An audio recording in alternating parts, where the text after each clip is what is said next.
안녕하십니까. 웰다잉 인터뷰 원혜영입니다. 오늘은 각당 복지재단에서 애도 상담 전문 상담사로 일하고 계시는 유경희 선생님을 모시고 상담과 더 나아가서 애도 상담이란 무엇인가에 대해서 함께 알아보도록 하겠습니다. 애도 상담에 대해서는 좀 선구적인 역할을 쭉 해오신 걸로 알고 있는데 원래는 상담사로 일하시다가 애도 상담에 좀 특화시켜서 집중해서 활동을 하고 계신다고 들었습니다. 네. 애도 상담이란 게 좀 낯선 개념이에요. 네. 애도 상담이란 게 무엇인지 좀 설명해 주세요. 네. 보통 분들은 애도 상담하면 그 애도의 뜻조차도 잘 이해를 못하겠다, 그리고 잘 모르겠다 하시는 분들을 만나게 됩니다. 그 애도의 뜻을 국어사전에서 찾아보면 애도는 슬플 애자에 슬퍼할 도자를 이렇게 쓰고요. 그 뜻은 사랑하는 사람의 죽음을 슬퍼한다라고 나와 있습니다. 그런데 그 애도의 과정에 있는 분들은 어떤 분들은 그 애도 과정을 경험하면서 그 감정이 저절로 해소되시는 분들이 계셔요. 그래서 그 애도 기간을 자연스럽게 넘기는 분들도 계시죠. 그런데 또 어떤 분들은 그 애도 과정을 경험하시면서 그 비탄에 그 사랑하는 사람을 죽음으로 떠나 보내고 남겨진 유가족 중에서는요, 그 감정이 너무 깊어서, 슬픔의 감정이 너무 깊어서 비탄의 과정에 있고 상실감을 이기지를 못해서 생활을 정상적으로 할 수 없는 분들이 계십니다. 그런 분들이 애도 상담을 신청하시면 애도 상담에서는 그분들의 감정을 같이 동행하면서 그분들의 감정과 그분 고인과의 그 관계를, 그리고 그 고인과 나눴던 상황들로 인해서 힘든 그 감정들을 같이 동행하고, 그리고 동반자의 역할로서 치료가 목적이 아닌 같이 동행하는 동반자의 역할을 하는 상담. 그래서 그분들이 안정적인 정서를 만나시고 그 정서로 일상생활에서 어려움이 없이 보내도록 도와드리는 역할을 하는 것이 애도 상담입니다. 네. 애도 상담이 왜 필요한 거예요? 그야말로 아까 소개해 주셨지만 네. 시간 지나면 다 잘 다스려지는 게 아닌가 생각을 하는데 그렇지 않은 경우가 많이 있는가 보죠? 애도 상담은 보통 우리 지금 일반적인 분들은 애도를 꼭 그렇게 상담까지 받아야 돼 하는 분들이 되게 많아요. 그리고 사실 또 우리는 지금 우리 사회가 죽음을 얘기한다든지 어떤 상실감을 나눈다든지 하는 대화조차 굉장히 꺼립니다. 그래서 오롯이 이제 본인만이 가지고 있는 감정들인데 그 감정들이 다 똑같지가 않아요. 그래서 어떤 분들은 그냥 일반적으로 잘 넘긴 그 단계를, 애도의 과정의 단계를 잘 넘기시는 분들이 있는 반면에 그 감정을 이렇게 겪어내기를 굉장히 힘겨워하시는 분들이 있죠. 그런 분들이 그런 어려움이 신체적인 거나 정신적으로 아니면 어떤 행동적으로 그런 것이 촉발이 됩니다. 그런 점에서 상담하는 것 자체가 애도의 과정을 잘 이렇게 자연스럽게 정리해주고 또 본인이 그걸 받아들일 수 있게 하는 그 의미가 있는 거겠죠? 상담한다는 것 자체가요. 그래서 필요성을 물어보셨는데 그런 분들은 혼자서 감당하기가 큰 이렇게 상실감을 경험을 하지요. 그런데 그 누구도 제일 본인이 편하다고 생각하는 친구나 또 가족들, 그리고 주변에 이제 특히 종교인들이 같은 종교계에서 그런 감정들을 나누려고 합니다. 그래서 애도의 그 과정에서 본인이 힘든 감정을 꺼내놓고 이야기를 하려고 하면 되게 싫어하십니다.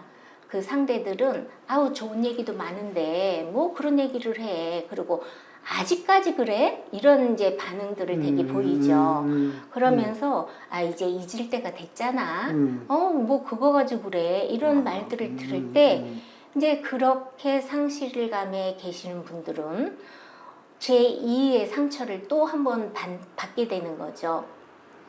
사랑하는 사람을 저 세상으로 보내고 나서 그러지 않아도 자기가 감당하기 힘든 그런 감정에 있는 분이 누군가에게 또 제2의 상처, 제3의 상처를 받을 때는 그 누구도 이것들을 해결해 주지 못해서 본인이 감당을 할 수 없는 부분에서 이제 더 깊은 이제 슬픔 속으로 또 빠지고 그거에 대한 회복이 어렵죠.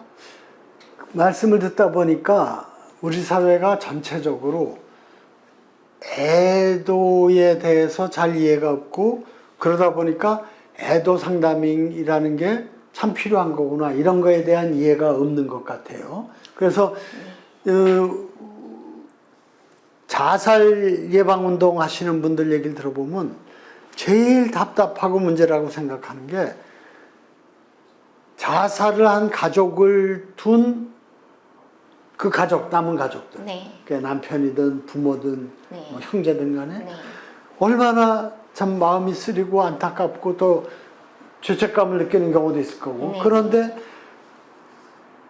경찰에서 와가지고 마치 범죄 수사하듯이 해버리니까 네, 맞습니다.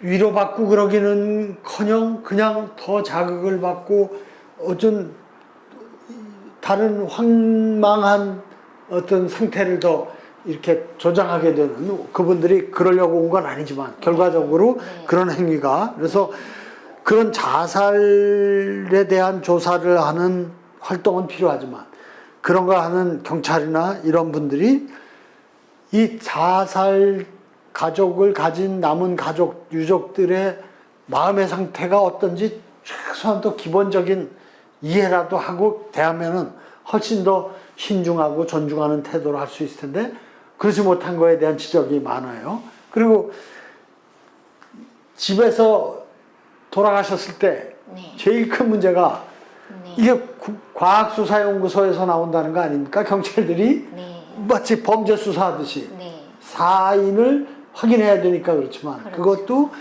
내가 지금 하고 있는 이 일이 인생에서 정말 가장 큰 충격과 상실감을 가진 유족, 아버지를 잃거나 남편을 잃거나 이런 그 가족을 내가 대하는 거라는 생각이 있으면 네. 훨씬 더 정중하게 또 조심스럽게 이렇게 또 위로의 뜻을 곁들여서 진행을 할 텐데 그런 거에 대한 훈련부터 필요하다 저는 이렇게 생각하고 있습니다. 네, 맞습니다. 지금 말씀 잘 해주셨는데요. 이런 것들이 우리나라 사회적으로, 이렇게 문화적으로 교육되어진 적이 한 번도 없습니다.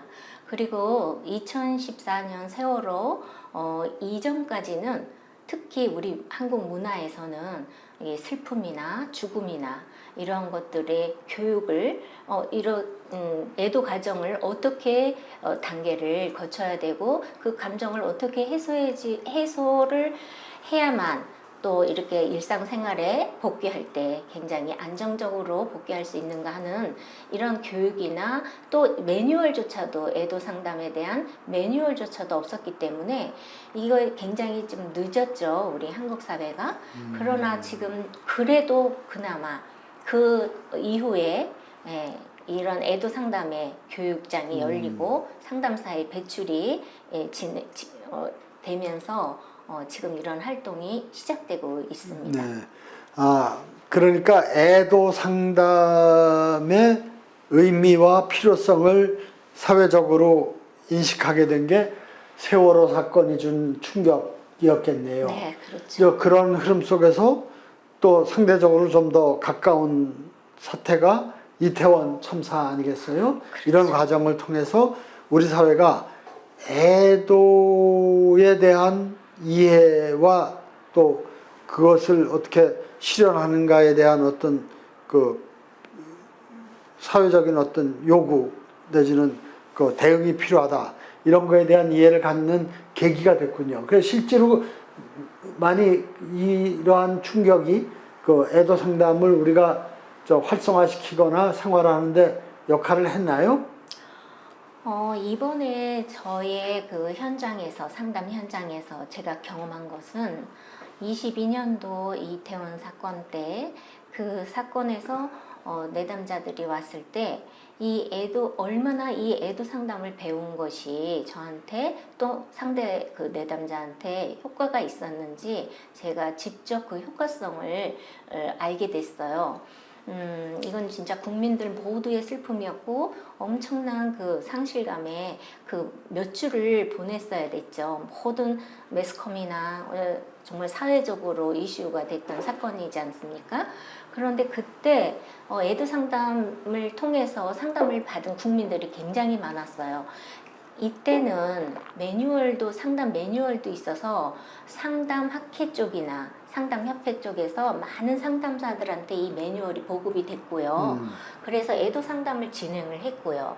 그리고 국민들도 특히 청소년들이 이 상담을 굉장히 많이 요청을 해서 자원봉사자들, 상담사들이 전부 자원봉사로 지원을 해서 투입이 돼서 상담을 해서 효과를 굉장히 많이 본 사례가 있습니다. 지금 이태원 참사 때 애도 상담이 굉장히 좀 활성화되고 네. 확대되고 그랬는데 네. 지금 말씀을 들어보니까 애도 상담이 꼭 유족에게 국한된 게 아니라 네. 거기에 충격을 받은 많은 시민들에게도 네. 애도 상담이 필요해졌고 또 그런 서비스가 진행이 됐다는 말씀이시네요. 네.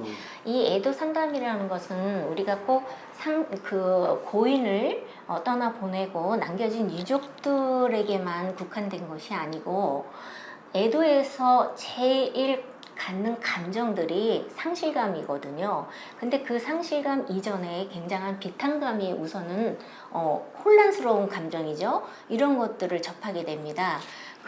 그러나 그런 감정이 그 감정이 있을 때 이거를 내가 어떻게 이걸 감당해야 될지 모르는 것들이 꼭 애도 과정에서만 있는 게 아니고요.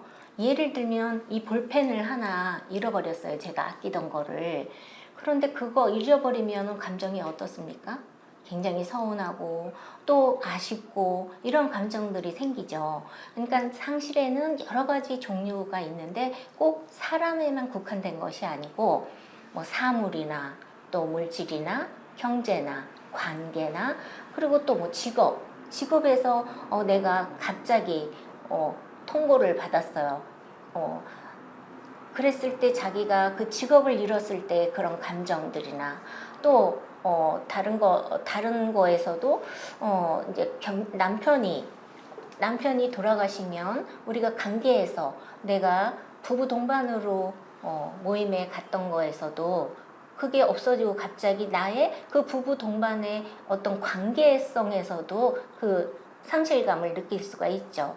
그런 것처럼 우리가 상실의 종류에도 여러 개의 종류를 느끼면 그때 이런 애도 상담이 굉장히 도움이 되죠.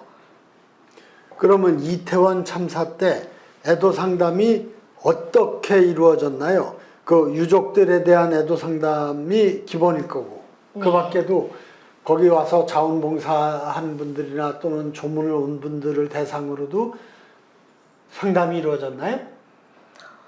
그분들이 요청을 하면 나라의 기관에 상담 기관에 요청을 하면 특히 상담 학회라든지 상담사들이 자원봉사로 원래 상담을 하면은 유료 상담들이 많잖아요. 근데 그 유료 상담이 아닌 봉사자로서 이 역할을 많이 했습니다 그때. 그래서 너무 많은 그런 인원들을 어떻게 감당할 수 없고 그러니까 무료로 이런 상담들이 들어갔죠. 그러면 많은 분들이 자발적으로 나도 애도 상담을 받고 싶습니다. 네. 하고 의사표시라고 찾아왔나요? 어디서 접수를 받고 그렇게 진행이 된 거죠, 구체적으로? 많은 기관에서 상담 기관에서 그러니까 나라에서 지정해 주는 데도 있고 그리고 봉사단체 상담센터 이런 데서 요청 같이 협력해서 그런 것들을 공지를 해서 받아서 예, 그런 분들은 신청하신 분들을 상대로 예, 그 명단을 받아서 이렇게 상담이 이루어졌어요. 아, 그러면 이태원 참사가 일어나고 나서 그 애도의 분위기 속에서 지금 나라라고 얘기하셨는데 정부에서 이런 애도 상담을 해드립니다. 원하시는 분은 신청하세요. 무료로 해드립니다. 이런 홍보 같은 게 있었나요? 나라에서는 이제 저희 상담 기관에다가 그런 요청을 했고 또 그 상담 기관에선 자발적으로 하시는 분들도 되게 많았고 이게 워낙에 큰 국가적인 어떻게 보면 사회에서 큰 제일로 심각한 사건이 됐지 않습니까? 네. 그랬을 때 우리 국민들의 그 아픈 거를 우리 상담사 쪽에서 상담 쪽에서 이건 접근해서 도와야 되겠다 해서 자발적으로 요청을 하시고 이렇게 봉사를 하신 분들 기관이나 단체가 되게 많았습니다. 네. 그러면 큰 흐름으로 보면 세월호 참사가 났을 때 가족뿐만이 아니라 많은 분들이 기가 막혀하고 비통해하고 뭐 이렇게 느꼈고 그로부터 상처받고 상실감을 느꼈는데 그런 거에 대한 우리 사회적인 대응이 전혀 없구나 하는 인식이 생긴 거고 네. 그래서 애도 상담의 의미와 필요성이 이제 제기된 거고 네. 그런 과정을 통해서 여러 가지 준비된 게 이태원 참사 때는 좀 더 잘 대응할 수 아직도 미흡한 점이 많았겠지만 네. 그 전에 비해서 훨씬 더 체계적인 네. 매뉴얼도 있고 전문가들의 봉사도 있고 네. 그렇게 진행이 됐다는 말씀이네요. 네, 맞습니다.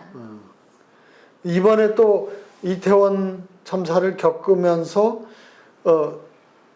상담이 이루어지고 그런 걸 토대로 좀 더 이렇게 적용 가능성이 크고 또 효과적인 그런 여러 가지 애도 상담 체계라든가 매뉴얼이라든가 이런 것도 좀 업그레이드가 되는 결과가 당연히 있겠네요. 네, 많은 부분에서 애도 상담에 대한 연구가 이루어지고 있고요. 왜냐하면 나라마다 특성이 다르지 않습니까? 그래서 특히 아시아, 뭐 동양 아니면 또 뭐 유럽 아니면 뭐 다른 나라와 이게 차별성이 있다 보니까 그 문화의 차별성이 있다 보니까 그러니까 우리나라만이 갖는 특성이 있어서 그런 것들에 대한 지금 연구가 활발하게 이루어지고 있고 계속 되고 있습니다. 그럼 구체적인 말씀을 좀 들어보면 좋겠네요. 애도 상담은 어디서 어떻게 활동이 되는 겁니까? 저의 경우에는 지금 각당 심리 상담 센터에서 전문 애도 상담사로 근무를 하고 있고요. 근무를 하면서 애도 상담을 신청하시는 기관, 사회복지 기관이나 아니면 집단 상담이나 아니면 개인적으로 요청하시는 분들을 만나면서 애도 상담을 하고 있습니다. 그러나 지금 애도 상담사들은 보통 일반적인 상담을 많이 하시면서 이게 애도 상담이 굉장히 특화된 분야입니다. 특화된 상담이라서 이거를 이 공부를 따로 하셔서 본인들의 각 기관에서 이 애도 상담을 기반으로 또 이렇게 진행을 하시는 상담 선생님들이 되게 많습니다. 그래서 상담가들이 꼭 애도 상담만 하시는 분들보다 지금 현재 우리 나라에서 보면 다른 상담하고 겸해서 하시는데 이 애도 상담이 제일 활성화하는 부분은 각 기관, 그 사회복지 기관이나 아니면 그 호스피스 병동이나 아니면 상담 기관이나 센터나 초중고등학교 학교 상담 센터나 여러 기관에서 지금 이 애도 상담이 이루어지고 있습니다. 애도 상담 전문가로서의 자격을 획득하려면 어떤 과정을 밟나요? 전문가 과정이 여러 군데에 개설되어 있나요? 애도 상담을 전문적으로 그 공부를 하려고 하면 그런 기간이 있고, 지금은 이 한국의 애도 상담 과정에서 상담 자격을 부여하는 기관은 저는 지금 각 당 복지 재단에서 교육을 하고 있는 애도 상담 전문가 과정이 있습니다. 그 과정에서 기본 교육 과정과 그리고 전문가 과정의 그 교육을 수료하고 그리고 시험을 통해서 또 면접 시험을 통해서 이 자격증을 취득할 수 있는 걸로 알고 있습니다. 그리고 각 당 재단에 애도 심리 상담센터가 개설되어 있는 거죠. 네네. 근데 이게 언제 됐고 그 밖에 다른 애도 심리 상담센터가 많이 개설되어 있는지 어떤지 현황을 좀 알려주시죠. 지금 현황은 제가 알고 있기로는요. 한국 최초로 이 각당 복지 재단에서 이 교육이 이 과정이 개설이 됐습니다. 그래서 기본 교육을 39시간 또 심화 교육 39시간을 거쳐서 그리고 필기 시험과 면접 시험을 통해서 자격증을 취득하는 그런 과정이 있는데요. 제가 아는 기간에는 지금 이게 최초기 때문에 우리나라에서 최초의 기간이고 요즘에 와서 다른 협회에서 이제 이런 상담사 이 과정을 시작을 했다는 소식을 들었습니다. 그거에 대해서는 정확한 정보는 제가 잘 모르고 그러면 있습니다. 유 선생님은 네. 주로 애도 상담 활동을 어디서 하시나요?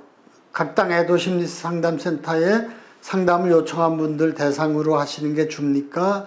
아니면 뭐 어디 파견돼서 나가서 또 요청받는데 찾아가서 상담을 하시나요? 주로 제가 각당 3당 심리센터에서 상담을 하고요. 또한 또 개인적으로 프리랜서로 또 애도 상담을 진행하고 있습니다. 주로 어떤 분들이 애도 상담을 원하시나요? 아무래도 다양한데 그 중에서 제일 그러니까 내가 가족을 잃고 힘들어하시는 분이시죠. 네. 부부간에 또는 부모 자식 간에 특히 자식을 잃은 부모 경우 그런 거에 대한 그 상실감도 크고 그러면서 이제는 아직 좀 낯설긴 하지만 그래도 애도 상담을 받으면 좋겠다. 그런 걸 받는 길이 있다더라. 이런 정도가 어느 정도는 알려져 있는 모양이죠. 제가 만나본 유가족들은 그래도 이 애도가 이런 상담이 있다는 이런 어떤 정보를 좀 들었거나 아니면 또 경제적으로 좀 여유가 있는 분들이 이런 상담을 신청을 하시더라고요. 보통은 요즘에 이제 저희 각당 재단에선 사회복지기관에다가 공지를 합니다. 그래서 열악한 환경에 있는 분들이나 이런 분들은 기관에서 사회복지기관이나 이런 기관에서 요청을 해서 그 기관을 가서 저희가 찾아가서 집단으로 하는 상담, 애도 상담이 있고요. 그러나 제가 지금 그런 경우를 빼면 개인적으로 상담하시는 분들이 그렇게 많지가 않죠.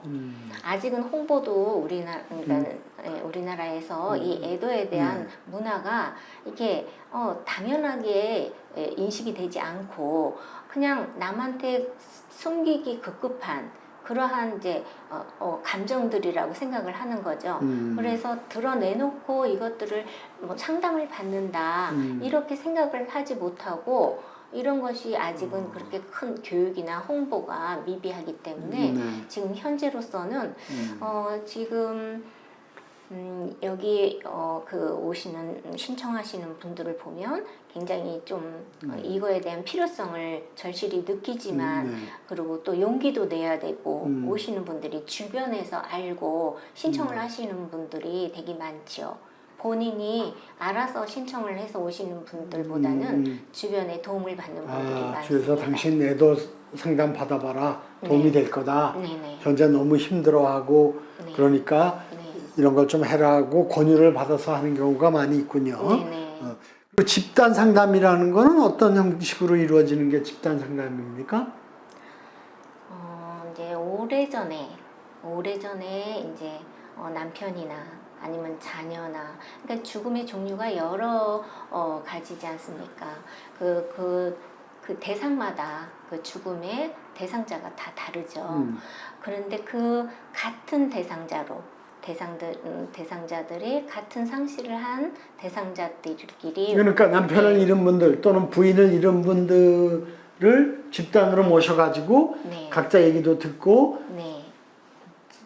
상담도 해주고 그렇게 네, 되는가 보죠? 각자 모여서 이제 어떻게 보면 역동을 집단 상담이라는 특성은 그 본인들끼리 이야기를 하면서 본인들끼리 역동으로 인해서 그러한 역동으로 인해서 그 회복을 다른 사람들의 이야기를 저 사람도 통해서 저런 고통을 나랑 같이 받았구나. 그렇죠. 그렇게 생각하고. 네, 그래서 예. 같은 아픔을 가지신 분들끼리 모여서 저희가 집단의 리더를 역할을 해서 그분들이 충분히 그런 것들을 만날 수 있도록 조력을 하게 되고 그 활동을 통해서 회복되는 분들이 많이 있고요.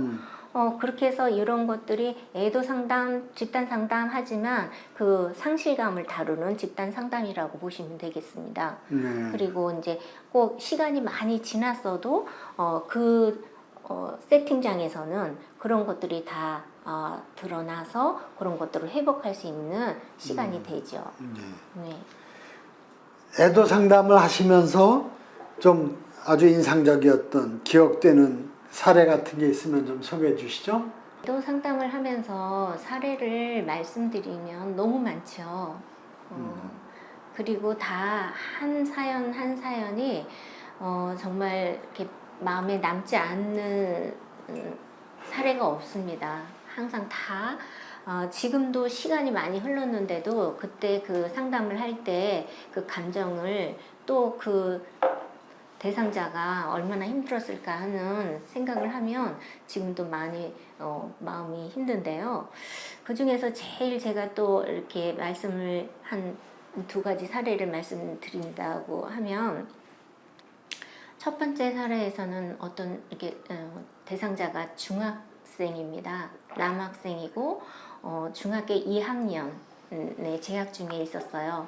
근데 그 대상자가 제일 어려움을 호소했던 게 지금 상태가 이제 아버지에 의해서 그 학생이 왔는데 어머니가 돌아가셨어요. 근데 그 어머니가 돌아가신 그 순간에 본인이 그 어머니 시체를 발견하게 됐죠.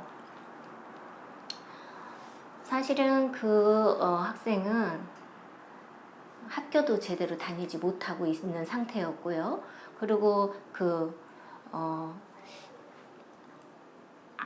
커튼을 그냥 어둡게 쳐놓고 밖에 나오지도 않고 그 언어의 선택적 무언증을 경험하고 이제 무언증에서 그러한 증상까지 보여서 다른 사람들을 회피하고 그리고 조금 더 나아가서 그때까지도 그 아버지는 엄마가 죽었으니까 당연히 얘가 이럴 수 있지 우리 애가 어리니까 이걸 저런 감정을 느끼나 보다 엄마가 없어서 애가 저러나 보다 하고 좀 이렇게 방치를 했었는데 선택적 무언증을 본인이 그 말을 안 하려고 하는 못하는 그런 경우인가 보죠. 이 친구는 말을 하던 친구인데 네, 엄마가 돌아가신 이후로 말을 안 하니까 병명으로 보면은 정신과나 병원에서 진단을 하기를 이 아이는 선택적 무언증입니다. 이렇게 얘기를 했기 때문에 그 단어를 제가 지금 사용을 했고요. 그 선택적 무언증을 로 그렇게 온둔 생활을 하고 있는 그 어둡게 어두운 공간에서 혼자 지내는 친구를 만났을 때 제가 제일 먼저 다가갔던 거는 사실 애도 과정이 충분히 이루어지지 않은 거를로 다가갔기 때문에 이 아이가 심리 상담으로 접근해서 치료를 하려는 의도가 아니고 애도 상담으로 이 아이를 충분히 이제 그 과정을 가지고 들어가서 만났습니다. 그랬는데 이 아이가 한 8회기 정도를 제가 만났을 때 말을 하기 시작을 했어요. 제일 먼저 말을 꺼내는 말이 선생님한테만 얘기할게요 였어요.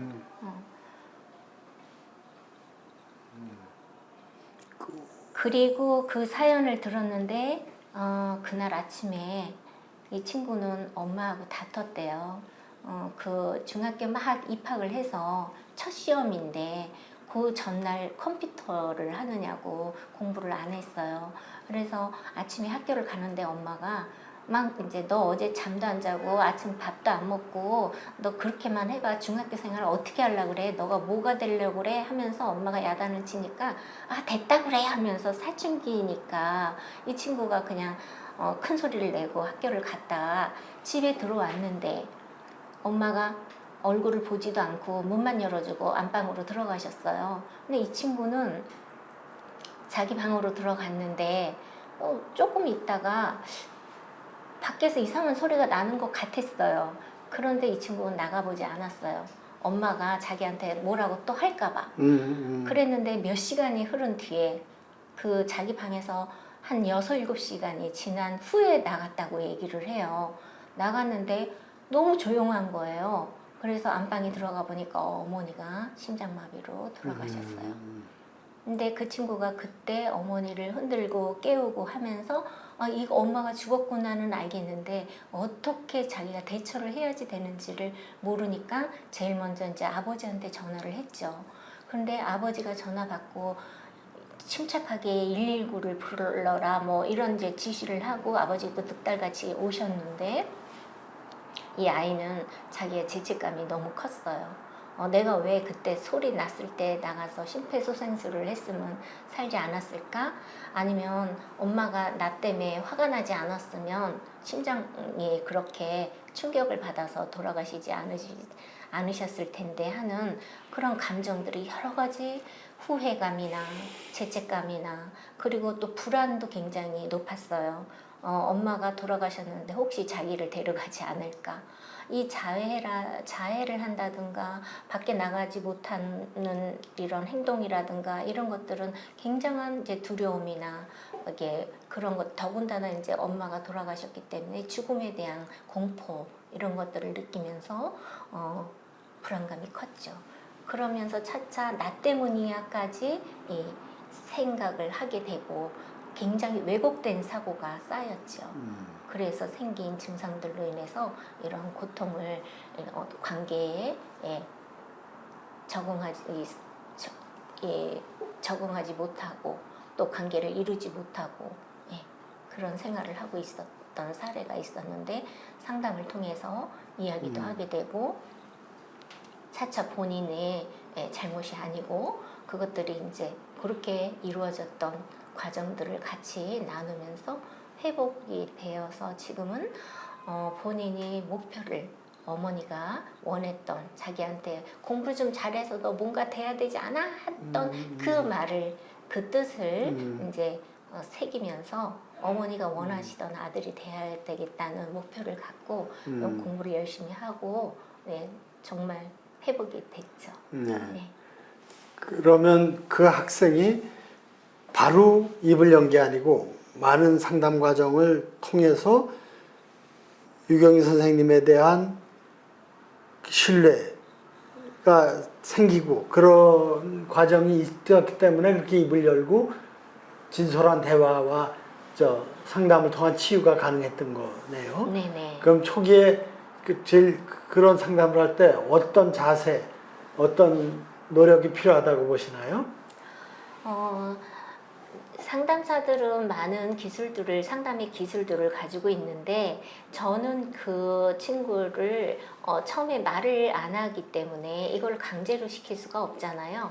그래서 이제 우리 상담 업계에서는 라포라고 얘기를 하는데, 이제 어떻게 하면 친해질 수 있을까에 대한 접근으로 같이 이제 저는 놀이 치료를 많이 유도를 했고요.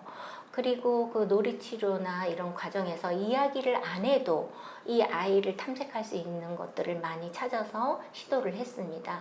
그리고 이 아이가 나중에 이제 저의 진정성을 보고 그런 것들로 이제 마음의 문을 열기를 시작을 했죠.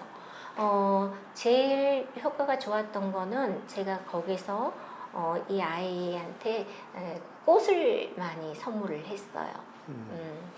이 꽃은 생명이고 그 생명의 소중함을 이 아이가 깨닫게 될 때 입을 열었던 것 같아요. 네.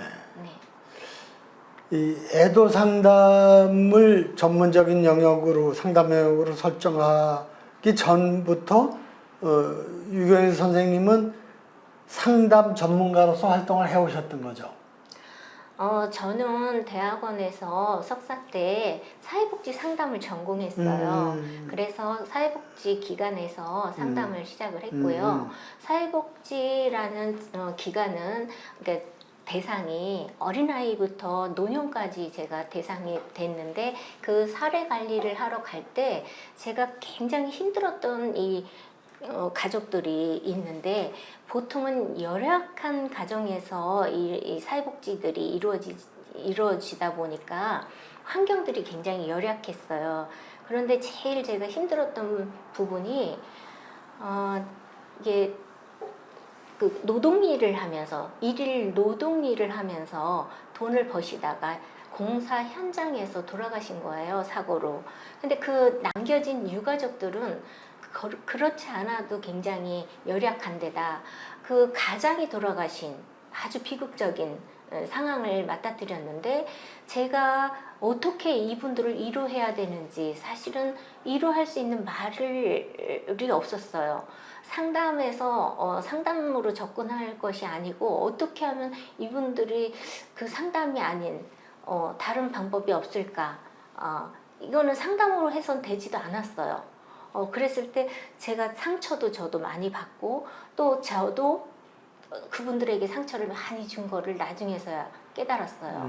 그런 경험을 하면서 제가 또 이제 아까 말씀을 하셨다시피 그 자살을 하시는, 생활고로 힘들었던 이제 어른들이 자살을 선택해서 돌아가시면 그분들의 유가족들이 뭐 생활고도 생활고지만 이분이 이제 또 병마 싸우다가 또 자살하시는 분들, 그리고 남겨진 유가족들을 제가 만나면서, 그때 당시는 우리 나라의 한국에는 정말 애도 상담이라는 그 자체조차 없었기 때문에 전 굉장히 많이 그런 대상자들을 만날 때 사례 관리하기가 굉장히 힘들었었어요.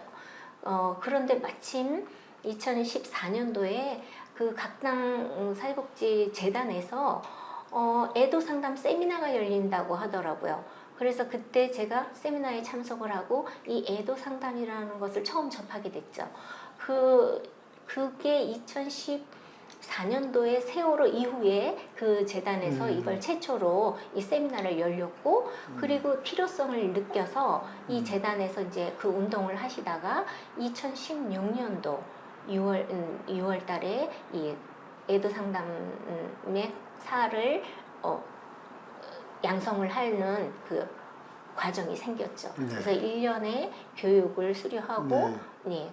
통과가 된 이후에 애도 상담 전문가의 과정을 전문사가 돼서 이 애도 상담의 보급과 함께 굉장히 이것이 중요하구나 하는 것을 알고 이 상담에 주력을 하게 됐죠. 네. 네.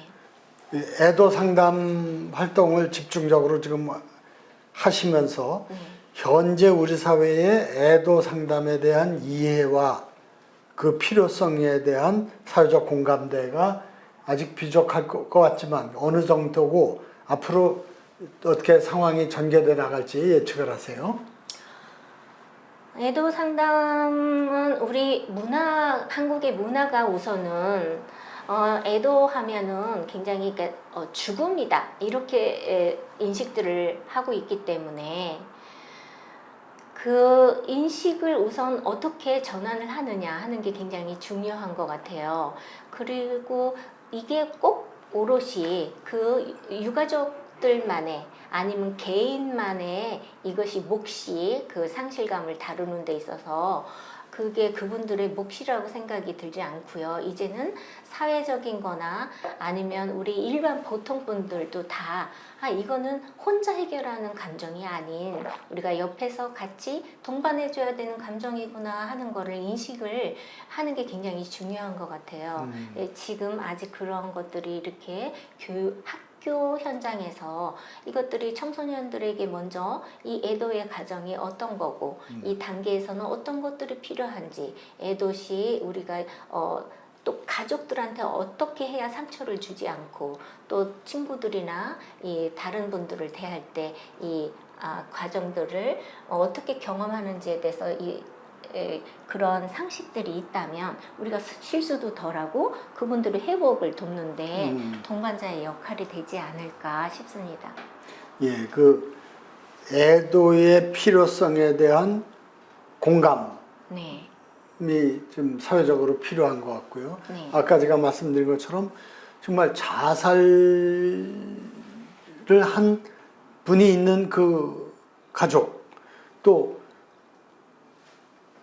집에서 돌아가신 분이 있는 가족에게 그걸 조사하는 경찰들이 이런 애도에 대한 기본적인 이해와 공감에 대한 훈련이 있는 상태에서 가면 훨씬 더 잘할 수 있을 것 같아요. 그래서 우선 제가 평소에 생각한 거는 그런 역할을 맡는 경찰들에게 이 애도 상담 교육이 필요한 게 아닌가 싶은데 그 밖에도 우선적으로 이런 쪽에 애도 상담 교육이 필요하다, 또 상담 서비스가 필요하다 생각하는 영역이 또 있을까요?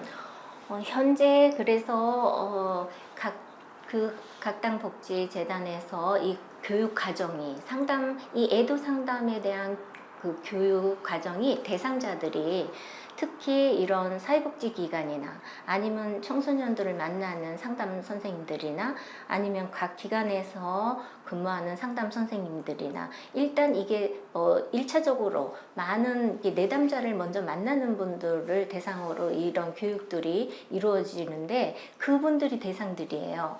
근데 그분들이 우선은 제일 먼저 그 대상자들을 만나기 때문에 그런 교육이 이루어지고 있는 거고요. 대상들이.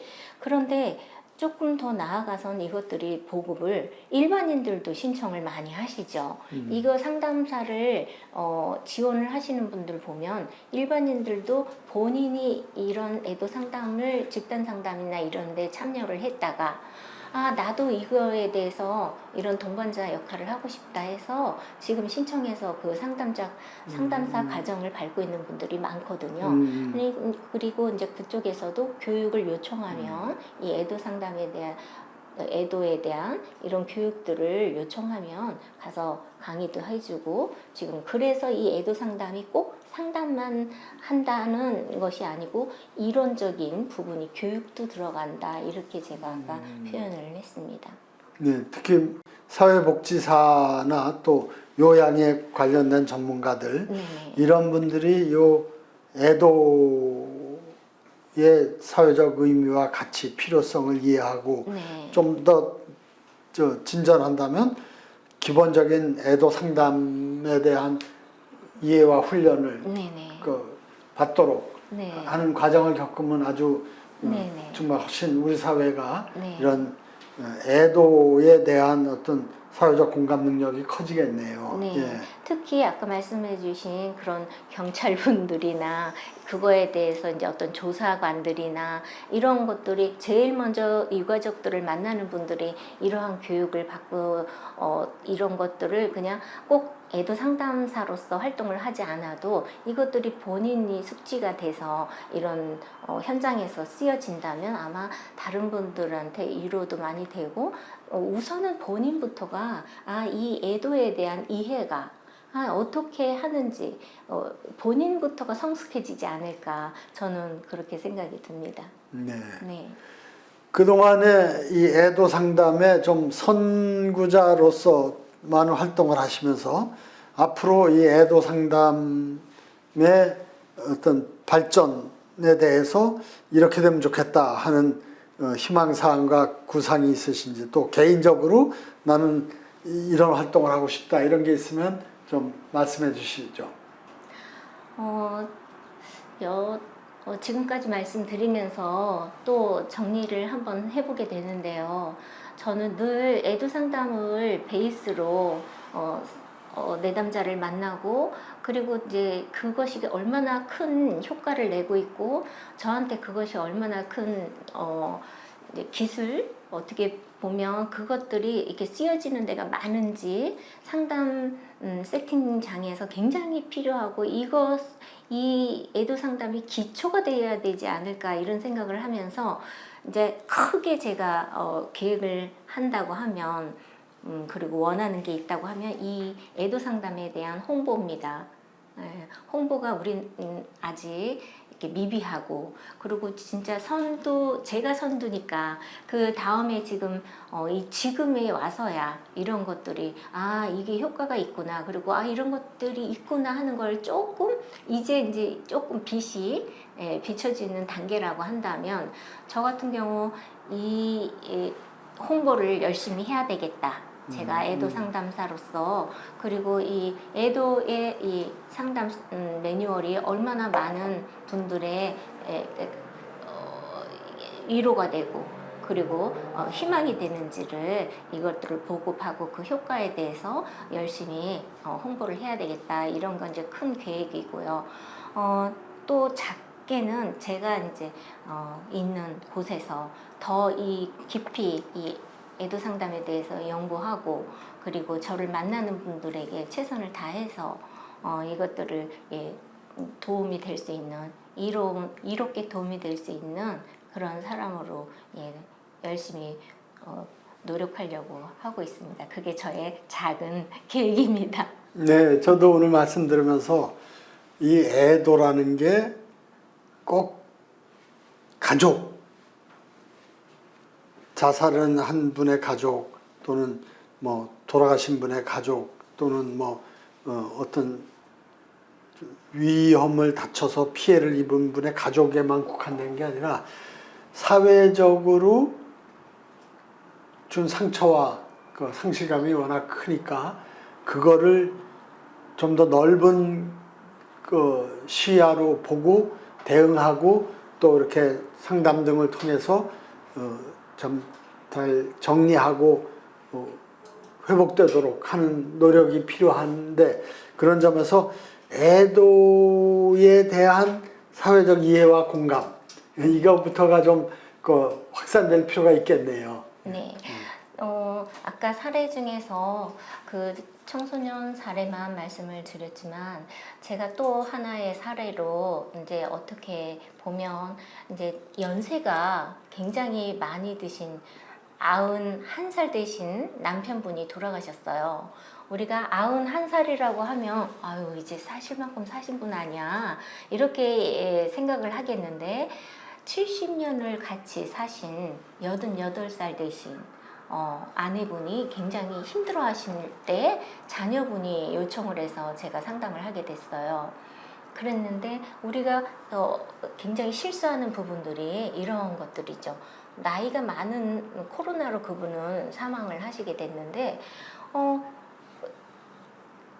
가족인 자녀들이 늘 엄마 이제 그만 울어, 엄마 뭐 아버지는 호상 아니야? 아버지 사실 만큼 사셨잖아. 엄마도 참 징그럽다. 아니 무슨 노인네가 엄마 이해가 안 되네. 이런 말들을 들으신 거예요. 근데 어머님이 식음을 전폐하신 거예요. 그래서 애도 상담을 요청해서 만나 뵈니까 어머님이 자식들도 내 마음을 모르고 또 어떻게 자식들이 나를 더 상처를 주더라. 그리고 내가 그 사람이 매일 보고 싶다. 우리는 제가 그분을 이렇게 잊혀지지 않는 게 내 죽음도 어떻게 될지 몰라서 굉장히 불안해 하고 있고 두려움에 있으신 분이 남편을 잃고 그리워하시고 그리고 안타까워하시고 그 어머니가 말씀하셨던 것 중에 제일 기억에 남는 게 나이를 먹어도 사랑을 하고 나이를 먹어도 그리움도 있고 나이를 먹어도 내 삶이 있는데 남들이 그렇게 평가하더라. 그리고 남들은 모르더라. 각자 우리가 갖는 감정들이 다 다른 것을 모르고 일반화시키고 내가 더 살 이유가 없다. 내 자식부터가 이제 호상 아니야 하고 얘기하는데 내가 죽는다고 그 아이들이 뭘 안타까워하겠냐.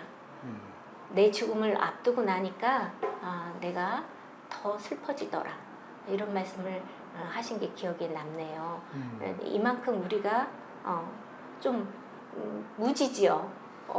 이게 젊은 아이가 세상을 떠났을 때는 아까워하고 애통해하고 안타깝다고 얘기하지만 이제 어느 정도 나이 먹었으니까 괜찮지 하던 우리의 안일했던 생각들을 저는 늘 반성하게 되고 이런 사례를 통해서 제가 참 앞으로 이런 애도 상담이 더 이렇게 교육되어지고 또 이것들이 보급이 돼서 다른 분들에게 상처가 덜 되는 이런 사회가 되면 좋겠다 하는 것을 생각하게 됩니다. 네, 우리가 세월호 또 이태원 참사를 겪으면서 그 상실과 고통에 대한 사회적 공감 능력을 키우는 게 참 중요하구나 하는 걸 배웠는데 좀 더 구체적으로는 애도 상담이 좀 더 폭넓게 일상적으로 잘 진행될 수 있도록 많은 노력이 필요하다는 점을 배웠습니다. 앞장서 수고해 주셔서 감사드리고요. 앞으로도 큰 역할 부탁드리겠습니다. 네, 고맙습니다. 감사합니다. 네.